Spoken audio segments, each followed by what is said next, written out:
c'est un privilège de pouvoir témoigner de ce que Dieu a fait dans ma vie. Je remercie Dieu d'avoir mis Juan sur mon chemin. Et donc je vais vous raconter mon témoignage. Je suis un garçon qui est né dans une famille de 6 enfants et j'ai 5 sœurs. Je suis le seul garçon. Vous pouvez constater, un seul garçon dans une famille, c'est un enfant gâté qui a tout ce qu'il veut. J'étais très consenti de mes parents. Et j'étais plus collé à ma mère en fait. Et je croyais, de par des problèmes familiaux du côté de la famille à mon père, je croyais être un enfant maudit. Mais j'ai grandi quand même avec ça parce que j'avais l'amour de ma mère. Je ne sais pas pourquoi je disais, je n'ai jamais vu dans mon témoignage. Je croyais être maudit. Et en grandissant, vers l'âge de 14 ans, j'ai perdu ma grand-mère du côté de ma mère. Et pour moi, c'était comme une mère. Et là, le ciel me tombait dessus. Et c'est là que j'ai compris que la mort, ce n'était pas qu'à la télé. Ça pouvait arriver aussi aux personnes qu'on aimait. Et j'ai sombré bêtement, comme mes soeurs aussi, dans une dépression. Je voulais mourir, j'avais que 14 ans. Et je voulais savoir où elle était. Et à ce moment-là, les témoins de Jéhovah sont passés par là. Ils sont rentrés à la maison. Et moi, je croyais que c'était de Dieu. Alors j'ai accepté de parler avec eux. Et je voulais savoir où était ma grand-mère. Et pendant 3 ans, j'étais chez eux, mais il n'y avait rien qui se passait. J'étais toujours au même point. Alors je suis parti. Et j'ai fait ma vie, comme tout jeune. À l'âge de 21 ans, je me suis marié en Espagne. Ma compagne était de là-bas. Mais mon foyer n'était pas fondé dans les choses de Dieu. Pourtant, je suis un garçon qui ne fume pas, qui ne boit pas, qui ne sort pas. J'ai dévoué ma vie à ma compagne. Mais un mois après notre mariage, on a eu un accident terrible. Et j'ai perdu ma mère dans cet accident. Elle est morte sur le coup. Derrière, ma femme avait les jambes brisées. C'était difforme. C'était horrible. Ce jour-là, moi qui croyais encore au témoin de Jéhovah, j'ai crié le nom de Jéhovah très fort, croyant que, il allait faire quelque chose. Ce jour-là, ma grande honte aujourd'hui, j'ai maudit le Seigneur.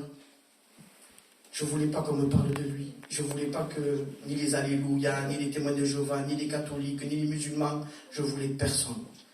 Je ne suis pas un garçon violent, mais quand on me parlait de Dieu, j'étais très mauvais. Et j'allais voulu à Dieu pendant des années. En avançant, ma femme a été en fauteuil roulant pendant 3 mois, je me suis occupé d'elle. On a avancé et je croyais que j'allais jamais être papa. Mais Dieu nous a donné 3 enfants merveilleux.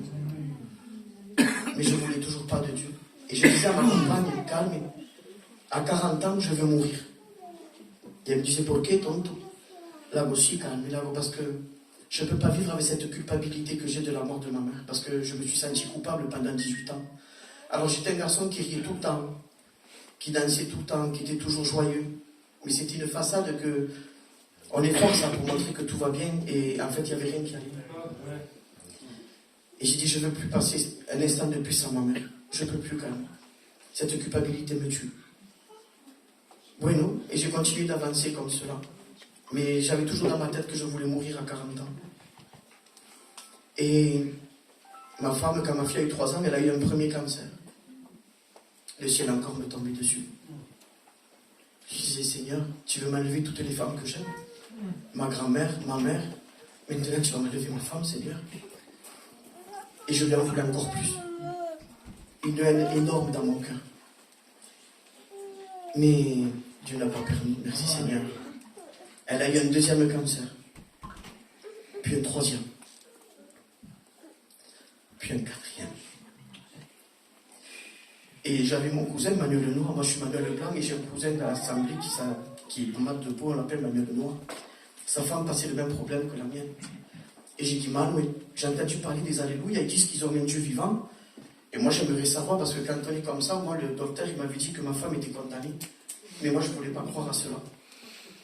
Et quand on est comme ça, désespéré, on veut tout essayer. Mais Dieu savait. Dieu savait tout.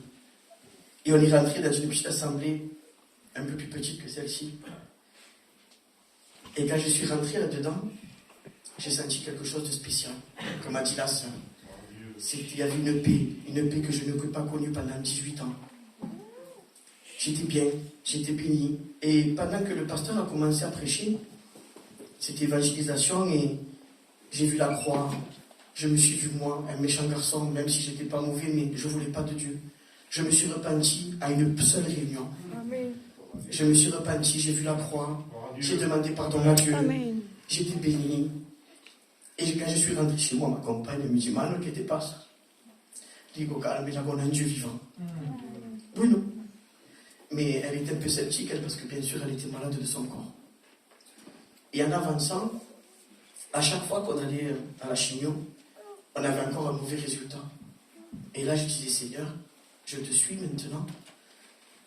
Mais chaque fois, c'est pire, il y a toujours une mauvaise nouvelle. Et il y a un verset qui résonnait dans mon cœur, c'était lorsqu'un malheureux crie, l'Éternel l'entend. Et ça résonnait très fort dans mon cœur. Mais ce que je savais, c'est que j'étais plus seul face au problème, j'avais Jésus qui était avec moi. Quand on allait au chignon, on mettait des cantiques avec ma compagne et on chantait. Dans ces milieux qui étaient ténébreux, où il y avait la mort qui rôdait dans les couloirs, on chantait des cantiques et on riait. Et on témoignait de Dieu. Et une infirmière s'est approchée de moi, elle me dit, Monsieur Cortez, pourquoi vous avez toujours le sourire malgré tout ce qui est en train de vous arriver? J'ai dit, Madame, j'ai rencontré la perle de grandeur. Amen. Mon Dieu plus grand que votre docteur. Votre docteur la condamne, mais moi je sais que mon Dieu va la guérir. Et un an après, mon pasteur Abraham, c'était Abraham à l'époque, il me dit, Manoui, t'es prêt pour passer par les eaux du baptême? Et moi j'étais content, bien sûr. Et il m'a dit, je te baptise le 10 juin. D'accord. Le 10 juin, je pars par les eaux du baptême, et pendant que je témoignais, quelques temps après, le 24 juin, je faisais 40 ans. Et Dieu me parlait dans mon cœur, il m'a dit, tu voulais mourir à 40 ans. Mais tu n'es pas mort comme toi tu voulais, mais comme moi j'ai voulu. Amen. Et je remercie le Seigneur. Et on continuait avec ma femme, malgré qu'il y ait des mauvaises nouvelles, nous on ne perdait jamais courage. Et quand j'entendais parler souvent des témoignages de guérison du corps, de guérison de maladie, bien sûr, comme toute personne, je voulais que ma femme soit guérie. Et c'était mon combat, c'était pour ça que j'allais à Dieu, parce que toute personne a quelque chose derrière la tête. Quand on arrive à Dieu, c'est parce qu'il y a quelque chose, il y a un problème dans une vie. Mais après, quand on connaît le Seigneur, c'est différent. Et moi, je croyais à ce miracle-là. Ma femme était condamnée à 3 mois de vie. Elle a quand même duré 7 ans. Et en avançant dans les choses de Dieu, il y avait un témoignage qui parlait d'un clown. Et qui disait que ce clown, en fait, il allait voir un psychologue, un psychiatre, parce qu'il était en dépression. Et après tant de traitements, l'homme lui disait, le psychiatre, allez là derrière, il y a un cirque, et il y a un clown, et vous allez rigoler, il va vous faire du bien. Et cet homme a dit, le clown c'est moi. Et moi, pendant cette prédication, c'est moi qui me suis vu, parce que j'étais un clown. J'étais vraiment un clown. J'étais toujours en train de dédramatiser. Et on avançait comme ça, et puis il a eu un 6e, un 5e, un 6e cancer. Et ma femme ne voulait pas entendre parler des pasteurs ni de Dieu. Elle était un peu contrariée, c'est ce qui est normal. C'était son corps, elle souffrait. Et à ce moment-là, il y a le pasteur Abraham, Tournette et Josie qui sont venus. Et Dieu les a utilisés dans mon foyer parce que Josie nous les en espagnol. Et ma femme était d'Espagne, elle comprenait bien que Josie elle parle espagnol, donc c'était plus facile pour elle. Et elle lui chantait des cantiques, et elle est rentrée dans ma maison et l'œuvre a commencé. Ma femme s'est donnée à Dieu. Amen. À un moment, il y avait un verset dans la Bible qui disait « Ma maison et moi servirons l'Éternel ». Et ce verset, je l'ai pris très fort dans mon corps, croyant que Dieu allait guérir ma femme de son corps, de sa maladie. On s'est mariés, Dieu a permis qu'on se marie ce soir lit de mort. Dieu a permis qu'elle passe par le jour du baptême. Toutes les choses s'accomplissaient. Mais ma femme était en train de dépérir. Et les derniers temps, elle m'a dit, quand elle devait se baptiser, l'avocat m'a dit, pourquoi tu es bautista? Tu veux être guéri? Elle me dit, non, Manoui, moi je suis guéri. Je sais où je vais, je m'en vais dans le royaume de Dieu. Amen. Elle fait maintenant, il faut que tu sois fort. Il faut que tu te bouges des enfants. J'ai dit, si, quand même, je te promets que je vais être fort. Elle me dit, parle-moi de Jésus, parle-moi de la nouvelle Jérusalem. Alors, j'ai parlé de la nouvelle Jérusalem. J'ai dit, là-bas, la calle son dehors et le mal de cristal calme. Là-bas, tu ne souffriras plus. Moi, je te fais des massages, mais je ne t'enlève pas ta douleur. Mais Dieu, lui, va te l'enlever. Et là-bas, tu seras heureuse. Et moi, j'attendrai de pouvoir venir te rejoindre, Carmen. J'ai dit, Kemala, elle est calme. Elle est une abordée.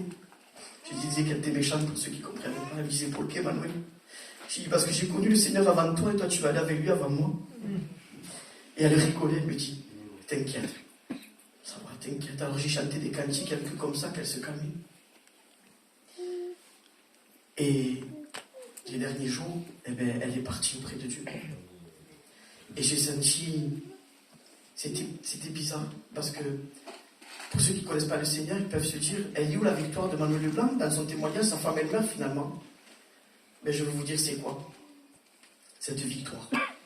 C'est que j'ai l'espérance que le jour mes yeux la reverront. C'est que mon Dieu, il ne me laisse pas. C'est que mon Dieu, quand je pleure, il essuie mes larmes. C'est quand je vois mes enfants, je sais que c'est Dieu qui les porte.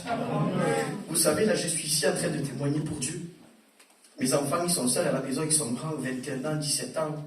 Et Mibatri, elle a 12 ans. Je sais que tu les gardes là où ils sont. Et ils me disent, papa, va témoigner. Papa, va à l'assemblée. Et quand je les vois heureux, je dis à mon pasteur, en venant sur le chemin, je dis, pasteur, qu'est-ce que je suis fier de mes enfants. Je les admire, c'est énorme de les voir. C'est pour moi, ils ne sont pas à l'assemblée, mais pour moi, je les vois comme des chrétiens, ils ont une espérance. Quand ma femme est partie, je tiens à vous le dire, j'étais désemparé, je disais, Seigneur, comment je vais faire moi? Moi, je suis chrétien, j'ai l'espérance de vie, mais mes enfants ne l'ont pas. Et je prends mon grand, j'ai fait Antonio, papa, casse un soupa. Il me dit, papa, tu sais, la maman, elle était condamnée. Et pourtant, Dieu a permis qu'elle soit 7 ans avec nous pour qu'on se fasse à l'idée qu'elle doit partir avec lui. Je le prends dans les bras, je fais ça, va sous parler. Je vois Miroir, il n'est pas bavard, il est très timide. Et il me dit, papa, on le sait où elle est la maman? Elle est avec Jésus, papa, s'il sous parler. Et 3 mois après, ma fille, je n'arrivais pas à lui parler de ça. Et elle est venue sur le fauteuil, elle me explique, j'avais le deuil, j'avais la barbe, mais j'avais pas de foulard, mais j'étais en noir et avec des cheveux longs. Et elle vient vers moi, elle me dit, tu sais, papa, elle me tire la barbe, elle me fait la maman, elle ne voulait pas ça. C'est vrai, sous parler. La maman, elle n'aimait pas te voir mal coiffée. C'est vrai, papa. Elle me dit, tu es en train de faire tout le contraire de ce que la maman t'a demandé avant de partir. Elle avait que 10 ans. Elle me dit, tu sais, papa, la vie, c'est un livre. Ton histoire avec la maman, elle est écrite. Et tu ne peux pas l'effacer.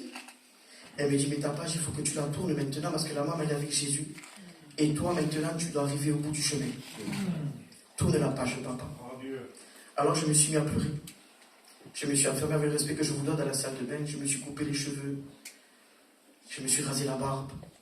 Et j'ai dit, j'ai pas pu enlever la maladie de ma femme, mais ça, je peux le faire au moins. Et j'ai prié Dieu. Et quand je suis sorti, là, au Guessoupa, et tout, elle m'a dit, aïe, papa, tu t'as levé 20 ans de dessus. Et ça valait tout l'or du monde. De voir mes enfants souffrir. Là, maintenant, ça fait 2 ans que ma compagne n'est plus là. Mais je sais une chose. C'est qu'on a l'espérance. C'est que je prie tous les jours pour que mes enfants se donnent à lui. J'ai mon église là. Vous êtes aussi mon église parce que j'ai des frères et sœurs de partout. Mais je peux dire que mon pasteur, mes frères, mes sœurs ne me laissent pas. Il est dit dans la parole, ton père et ta mère t'abandonneront, mais moi je ne t'abandonnerai pas. Eh bien dans ma maison, il ne manque pas de la joie. Il ne manque pas de la prière.